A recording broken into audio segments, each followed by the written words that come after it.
I am Bonnie Violet, and I am a queer chaplain.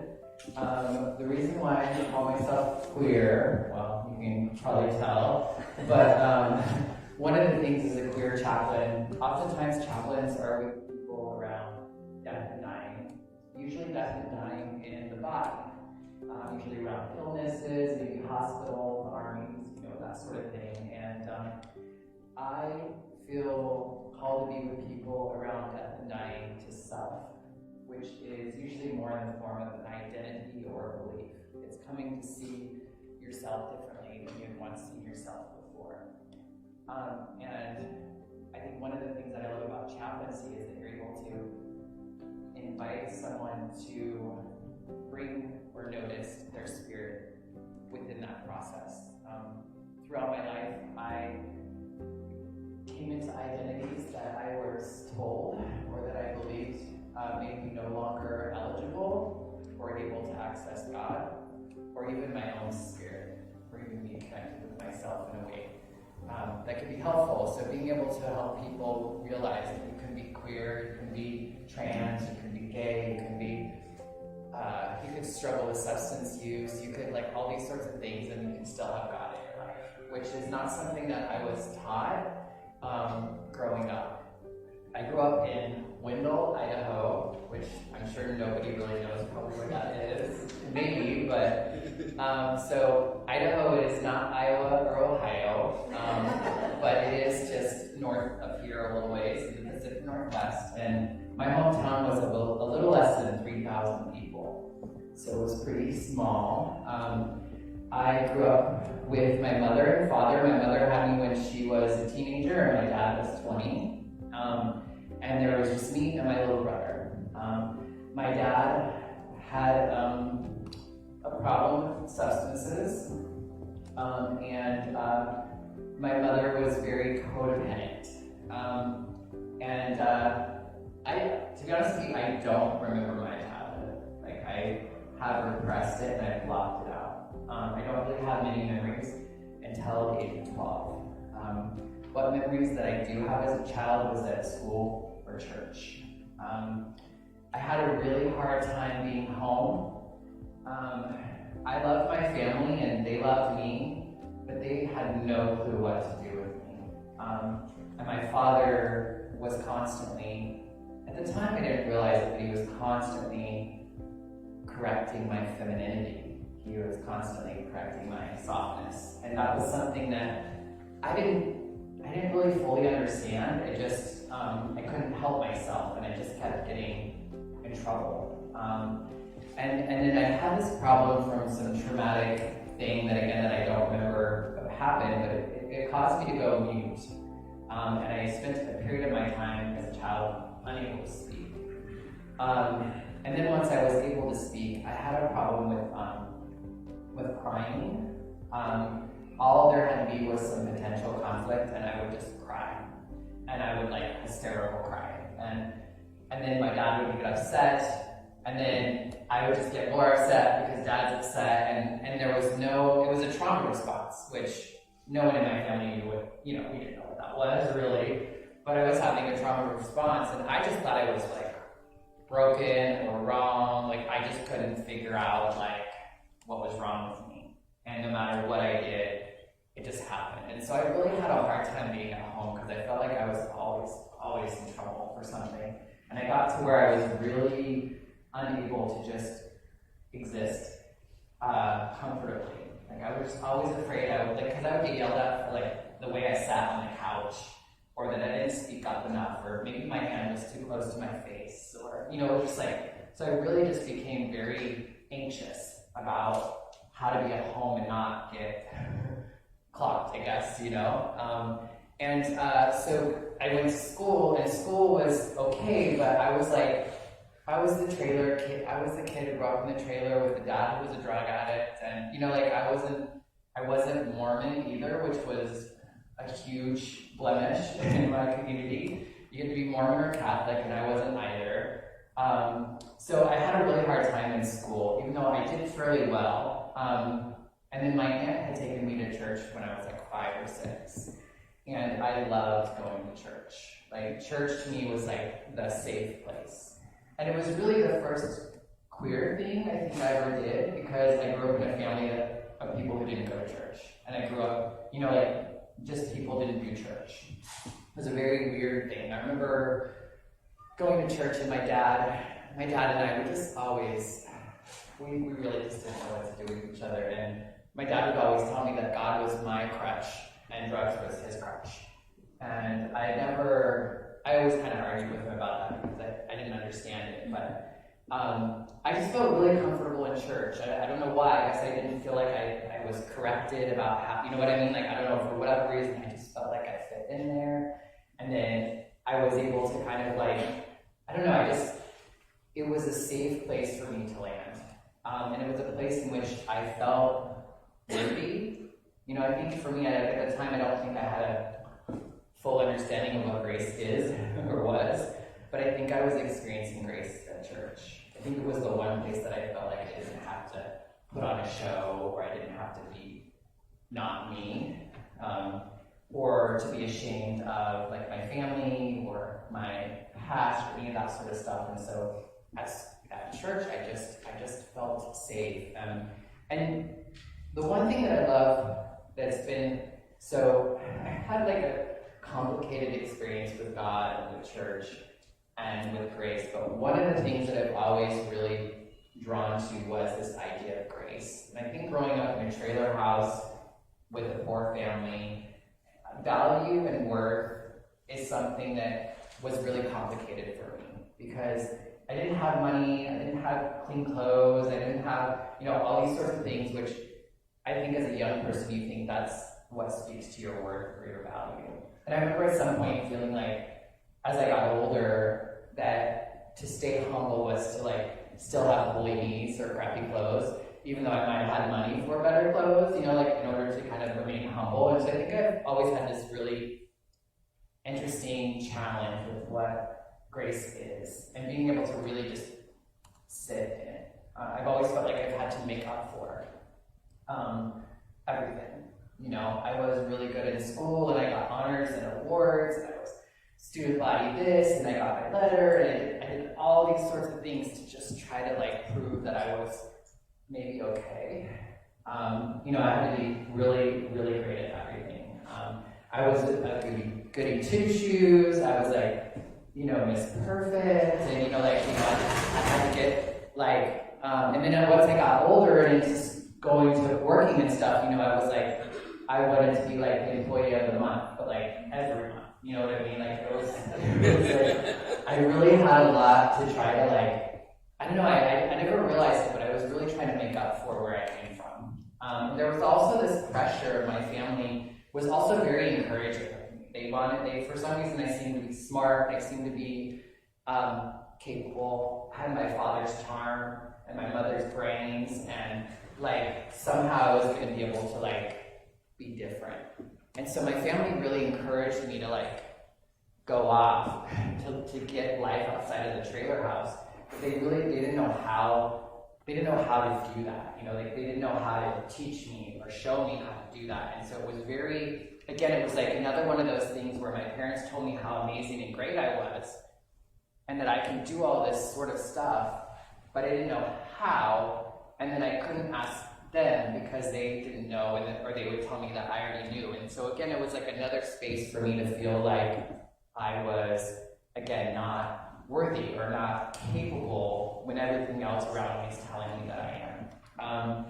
So church was just a safe place for me to land until it wasn't. When I got infected with HIV when I was 19 years old. It was the first time I'd ever been tested, and I didn't know anything about it. It was 1999, but it might as well have been 1981, because we just didn't know a lot about it and didn't know, we just didn't know what to do with that. At the time, I'm transgender, so I'm trans femme, and so at the time, I hadn't even told my family that I was a gay man at that point in time, is how I kind of saw myself. My family didn't even know that about me. I hadn't even really come to that understanding, but I got diagnosed with HIV, and that caused me to, it caused a lot of trauma and drama. It was not what I had planned. I thought that I had really made the ultimate mistake, that I had undone all those things that I'd worked so hard for, like all those honors, all the awards. You know, I was living in Phoenix, Arizona at the time, and I went to school to be an architect, a model, a preacher, you know, all that sort of stuff that we do with young people.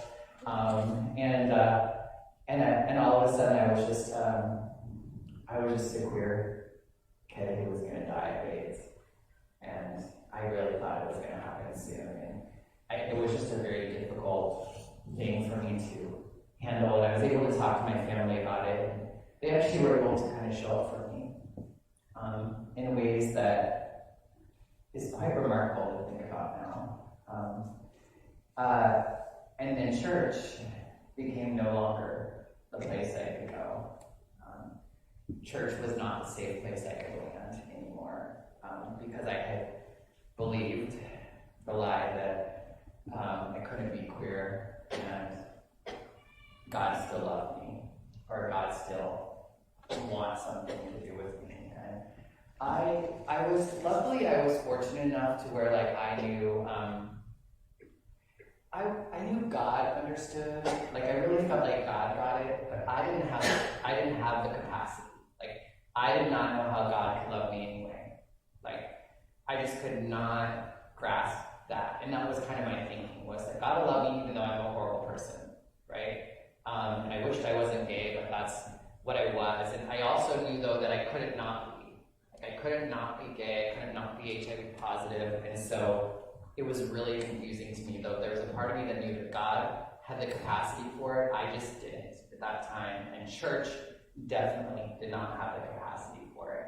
At least the churches that I was in at that time in my life. And so I kind of put God up on a shelf and just kind of was like, okay, I can't right now, you know? And I ended up finding myself in drugs and alcohol and the club life and the life that my father had that I swore that I would never, you know, because I think God and church had been my crutch, that I no longer had. I needed something else to be able to get through life, because I really believed that life was just difficult and you just try to get through it and be kind, you know. And so thankfully I was able, there was some, you know, God's grace was still present, even when I didn't know God was there. And even in the club scene and even doing all those sorts of things that I thought were taking me further and further away from God, actually was giving me life. And it was giving me life in a way that, you hear queer people talk about it all the time. They're like, that drag queen gave me life, or I was getting my life out on the dance floor, or, and I learned to just let loose. I learned to just live, because I was so scared to die.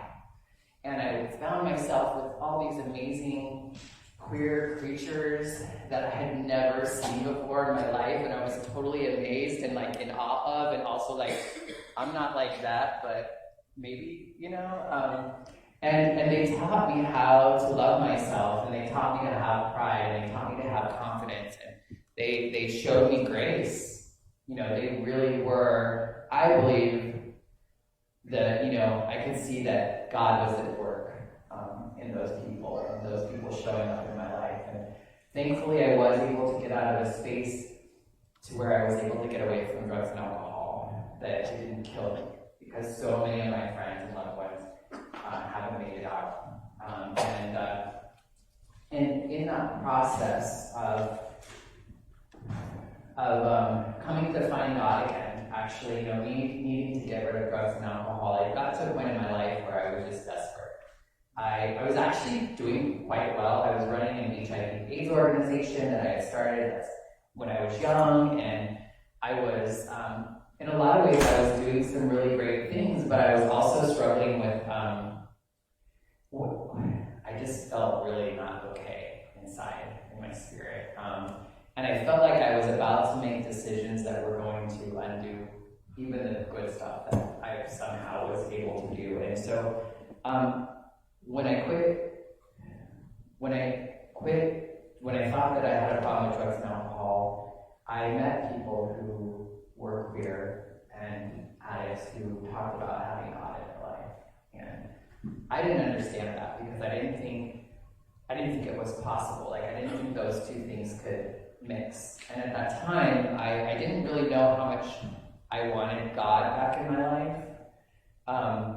But I was really intrigued at how these people could talk about God in this way and live these queer lives, and these lives that I didn't think were possible to still have God in. And I was so curious about that. And I was desperate, to be honest. I was really desperate to get God in my life. And I think that kind of leads me, like, this verse is a little complicated, that was read before, and it kind of talks to this place of getting to weakness and like kind of these like extreme weaknesses. I think maybe not cute stuff is talked about in that scripture. And I was definitely at that place in my life where I could not be cute no matter how hard I tried. And so I just needed God in my life to like make it okay, right? To give me strength to be okay. And honestly, like, I didn't know how that was going to happen, but I began to see that when I was able to bring God into my life, when I was able to bring grace into my life, I was able to increase my capacity to live. I was able to do things that I didn't think were possible. Because one of the challenges that I had, regardless of whether I was using substances or I was in relationships or whatever, I really got to the point in my life that I knew I did not know what else to do. Like, I had no clue how to get different results in life. Like, I had just, like, I don't know. I've tried it all. Like, I've tried everything that I know possible, and I keep falling short in the ways that really matter. Falling short with my mother, falling short with my father, falling short with the people that I love and care about, and really falling short with myself. No matter how much great stuff was happening around me. And so having God back in my life really just, honestly, I did not believe it at all.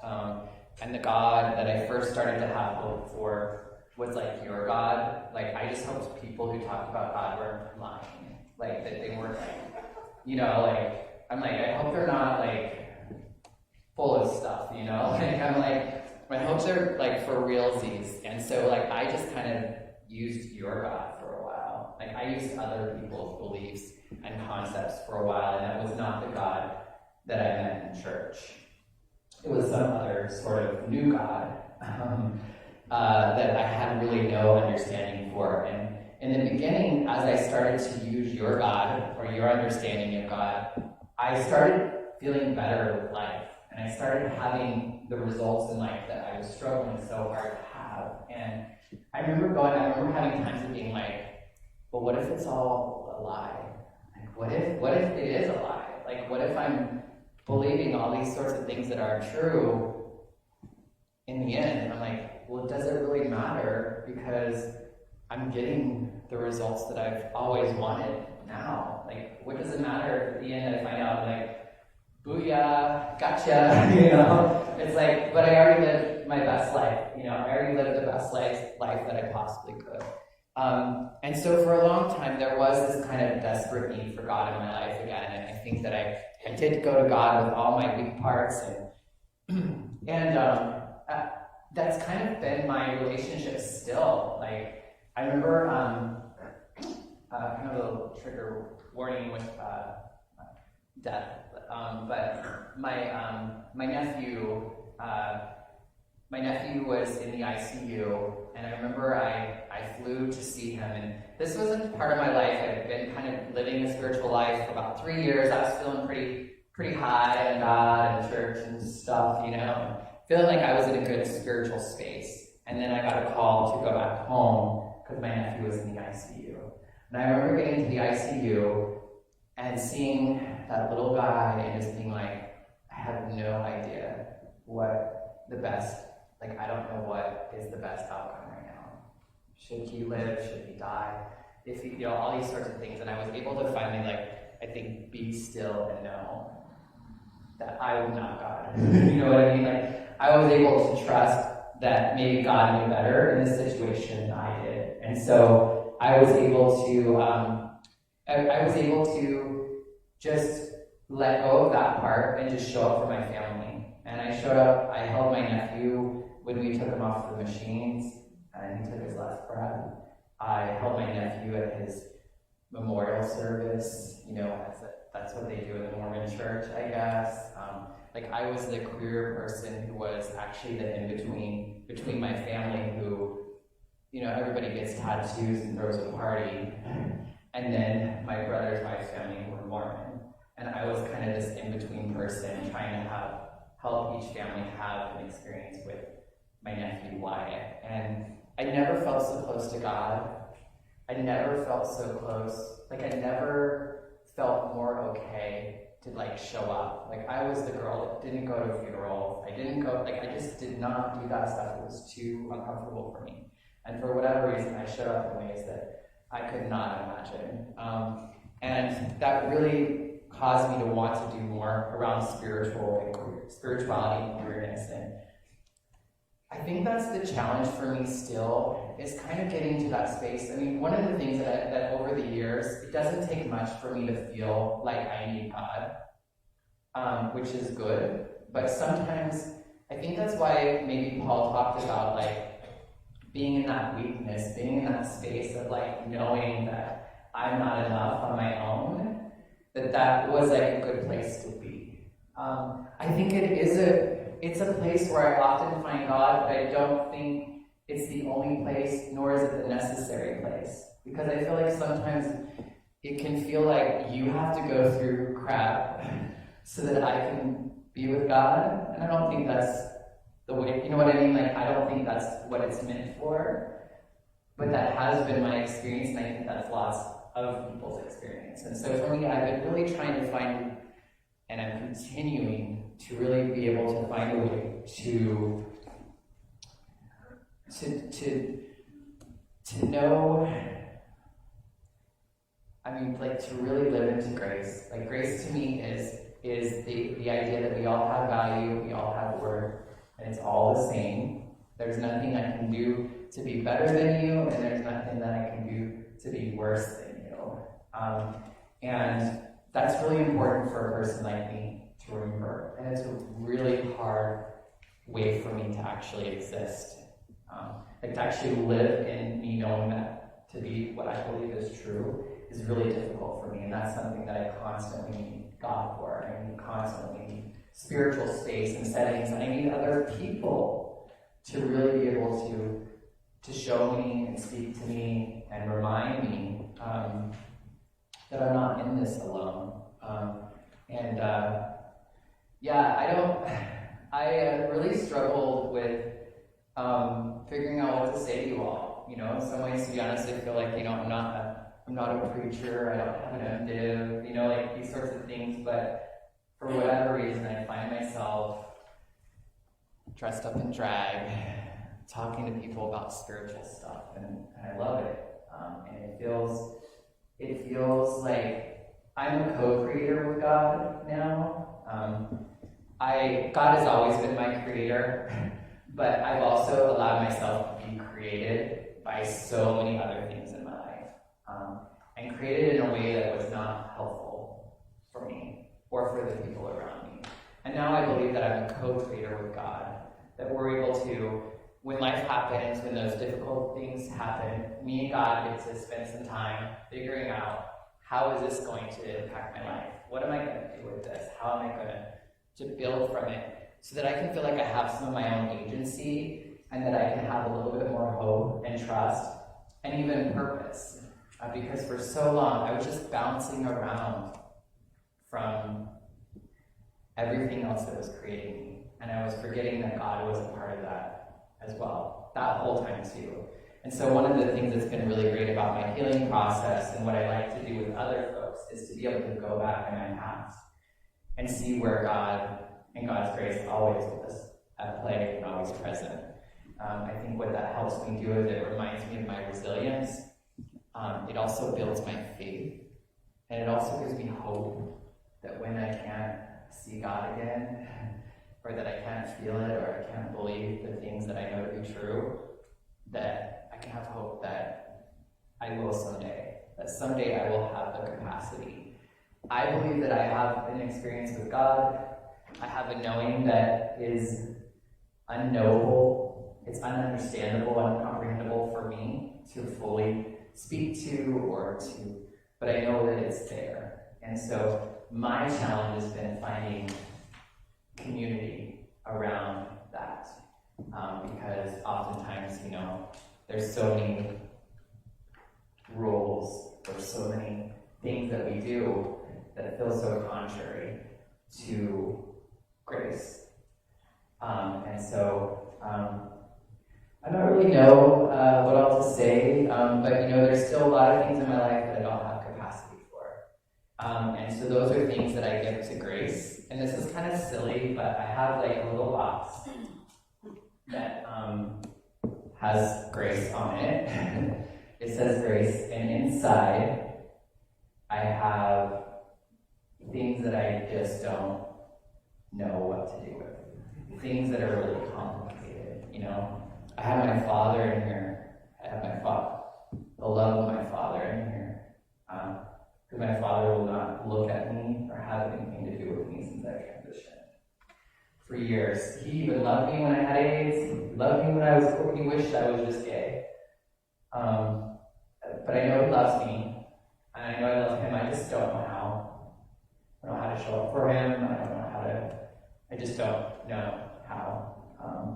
And that's created complications with my mother too, who's dealing with third stage anal cancer right now with radiation and chemo, and I'm not even allowed to show up to be there with my mom because of the complications of everything.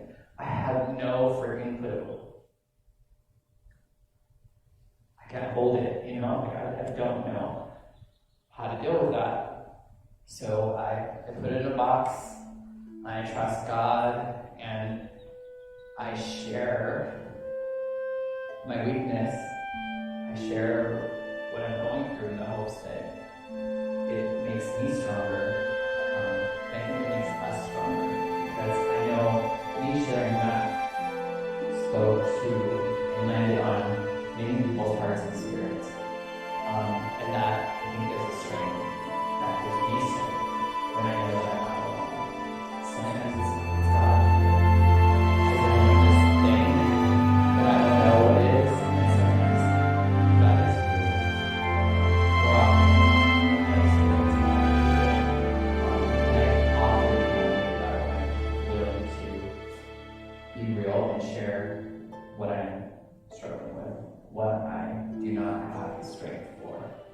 So, I hope that I said something that was helpful. Sometimes I'm like, I don't know why I do what I do. When I do it, I just try to show up and trust that something is using me. And at the end of the day, I'm glad that I got to get in drag, stand in front of you, and spend some time in your embrace. So thank you so much, and